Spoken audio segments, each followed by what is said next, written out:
Once upon a time in the beautiful city of Obado, there lived a boy named Rizi who never regarded others. He was so rude and disrespectful that people shook their heads whenever he walked by.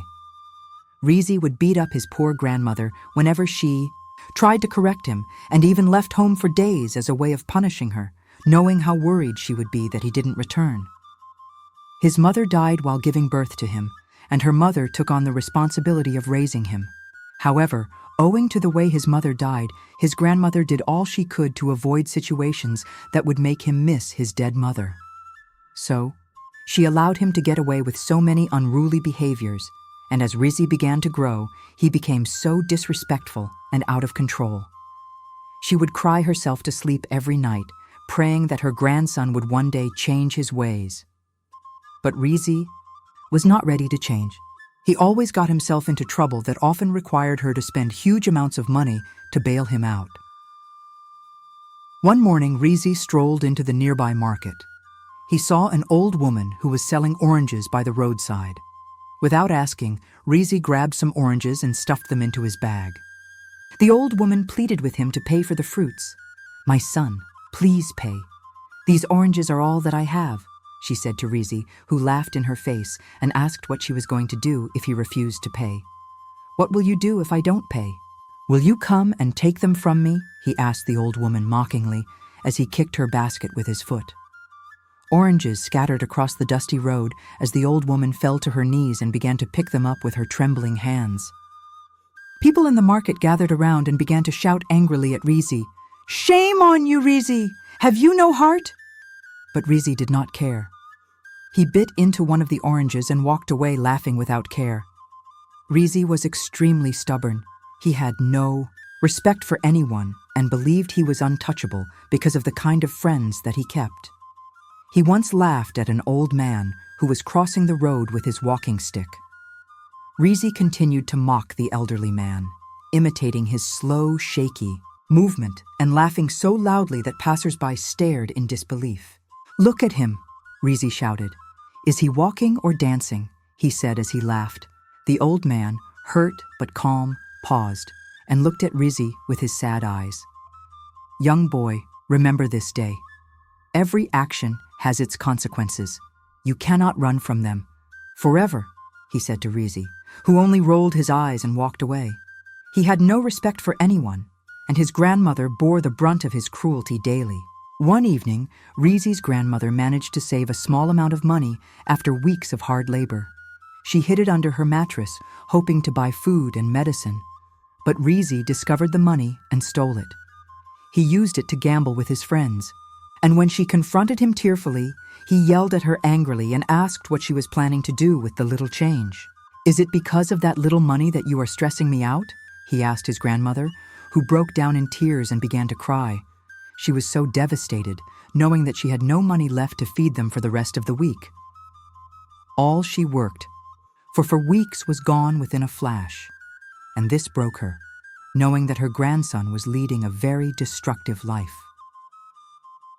That night, Rizi's grandmother knelt by her bedside, tears streaming down from her worn face. She lifted her trembling hands to the heavens and cried out, "Oh God, please touch my son's heart. Let him see the error of his ways before it's too late." But Rizi, oblivious to his grandmother's pain, was out with his friends gambling and drinking without a single care in the world. The next evening, Rizi and his friends were passing by the mortuary at Ring Road. He dared them to sneak into the mortuary, not caring how sacred it was. "Let's go and see the dead bodies. I hear they keep them stacked like firewood," Rizi said. As the others laughed, Rizi, who was always eager to prove how brave he was, convinced them all to sneak into the mortuary. They went in through the back, and an unsettling silence filled the space. Metal tables lined the room, and lifeless bodies lay covered with white sheets. But instead of feeling fear or respect for the dead, Rizi began to laugh hysterically. "Look at them, stiff like dried fish." "What a waste," he said, pulling back one of the white sheets to mock the lifeless body of a woman that lay beneath. The mortuary attendant, hearing some weird noises, walked in to find Rizi laughing and mocking. The dead. Young man, the attendant said quietly, his voice filled with anger. You have mocked the dead today, but mark my words. The dead do not forget. Leave this place now before I call the authorities. Rizi and his friends burst into laughter again, completely ignoring the old man's warning. Old man, go back to your ghosts. You can't scare us, Rizi sneered, waving his hand dismissively. But just as they turned to leave, Rizi stopped in his tracks. With a mischievous grin, he turned back to the lifeless body of the woman he had mocked earlier. Look at her lying there like she owns the place, he said mockingly. Then, in an act of sheer disrespect, Rizi touched the woman's breast, laughing loudly as his friends gasped in shock. The mortuary attendant's face went pale as he mumbled under his breath, May the dead have mercy on you, boy. The group ran out of the mortuary still chuckling, but a strange silence seemed to follow them out into the bustling streets of IAD. That night, Rizi could not sleep. His room, usually warm and stuffy, felt ice cold. He tossed and turned on his thin mattress, his eyes darting nervously around the dark corners of the room. Suddenly, he heard it, a faint whisper. Rizi. He sat up, sweat dripping from his head. Who is there? He said, his voice trembling. The whisper came again, this time even louder. You are mine, the voice said. As Rizi sat there terrified, he turned on the light but saw no one. Was I dreaming? He asked himself, just as he felt a hot slap across his face. Rizi immediately lost his ability to speak. He did everything possible to speak, but his mouth seemed numb and unable to say a word. He sat there as saliva began to drip down his mouth. He could not understand what was happening. He approached his grandmother's room, his trembling hands clutching the doorframe as saliva dripped uncontrollably from his mouth. His grandmother sat up in alarm when she saw him standing there, his wide eyes filled with terror and his lips quivering as if trying to form words. Rizi, what's wrong? Talk to me, she cried, rushing to him. But Rizi could only make incoherent sounds, his mouth refusing to obey him. His grandmother grabbed his face, her eyes scanning with concern. Did someone hurt you, Rizi? Speak to me. Rizi shook his head violently, tears streaming down his face. His grandmother's panic grew. She led him to sit on the edge of her bed, praying softly under her breath. God of mercy, whatever is wrong with my son, please have mercy. Please, Lord. That night, Rizi lay by his grandmother's side, unable to sleep, unable to speak, and unable to escape the oppressive cold that seemed to cling to his skin. The next morning, word spread around the neighborhood that Rizi had lost his ability to speak. His friends from the mortuary incident came to visit him, their faces pale with fear. One of them whispered, "This is not normal. That mortuary attendant warned us. I knew we shouldn't have gone there." But it was only the beginning of Rizi's torment. Whenever he closed his eyes, he saw the face of the dead woman, her pale skin and hollow eyes staring at him, her lips moving silently. Objects in their small home began to move on their own. Pots fell from the shelves, the door creaked open at night, and shadows danced in corners where they shouldn't be. His grandmother began to hear whispers in her sleep, faint voices calling Rizi's name. As the days passed, Rizi's condition worsened. He lost so much weight because of his inability to eat properly. People began to gossip, wondering what had happened to him. Some believed he had contracted a deadly disease, while others believed he was cursed. They mocked him, and Rizi, feeling so dejected, began to live a life of isolation. His grandmother did everything to help him, but nothing worked. All the doctors that examined Rizi found nothing wrong with him. As Rizi's condition worsened, his grandmother grew desperate. His frail body was barely able to move, and his once proud and loud demeanor was now reduced to hollow stares and incoherent sobs. One evening, a kind elderly neighbor named Mama paid a visit to Rizi's grandmother. She had heard gossip about Rizi's encounter with the dead woman at the mortuary and came to offer advice. "My sister, this is not an ordinary sickness. Take your son back to where this problem started. The dead do not forgive easily when disrespected, Mama," said firmly. Rizi's grandmother nodded in agreement. They arrived at the mortuary the next morning and met the attendant, whose name was Baba Deji, the same man who had warned Rizi about his reckless behavior. He stood at the entrance of the mortuary as though he had been waiting for them to arrive. His sharp eyes scanned Rizi's trembling body as he shook his head in disappointment.